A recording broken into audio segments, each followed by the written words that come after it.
In regards to public sector, a government thankfully has, typically any government has a certain amount of regulation that they have to adhere to. So we actually find that they're quite well protected. The challenge we find is with the educational environments, because they normally have such big public IP blocks, you'll actually find certain campuses or data centers are very well secured, but it's those remote offices and branches which then actually cause the problem. And that's what we saw with something like WannaCry in 2016.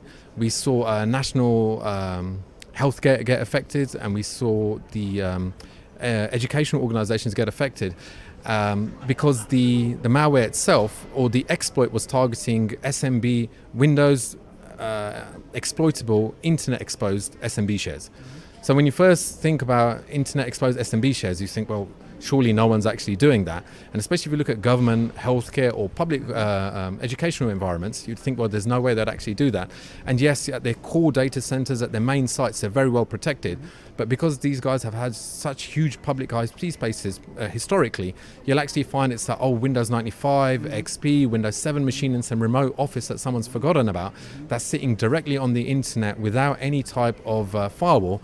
And then even worse than that is that even though there's no cybersecurity on there, it's running a very exposed version of the operating system, the applications. So normally we actually would like to say that government is more secure, but unfortunately, because of the same principle that we see in the education environments that have these open IP spaces, we do see them get impact. But normally the damage is quite well contained in government organizations. Their backup strategy is quite good. So this is where they differentiate from the educational environment. In regards to the private sector, it's very similar, although obviously we do see certain organizations and certain regions or territories targeted. Something that's been very worryingly on the rise over the last few years is attacks against national infrastructure. So power plants, water supplies, gas stations, etc. They are actually then being targeted, which is quite worrying, not just from a cybersecurity perspective, but from the well-being of the world perspective as well. That level of personal data, it's a balance then, isn't it? It's business continuity, availability, as opposed to security. So yes, being able to actually have all that personal information readily available makes it really easy for government agencies and for anybody who actually needs access to that data.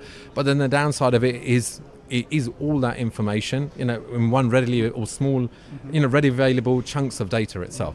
So it's a case of actually protecting that, and that boils down to that, security digital life cycle. You need to make sure that you understand what your attack surface is, and then you need that continuous loop of actually identifying where your threats are, making sure they're protected, and then looping around on that. So yeah, it is a balance. I mean, that's you say that's from a government point of view, but then we see that with businesses as well. A business, your digital, your cybersecurity should not be the business blocker. The business or the data should be able to flow as you need, unrestricted.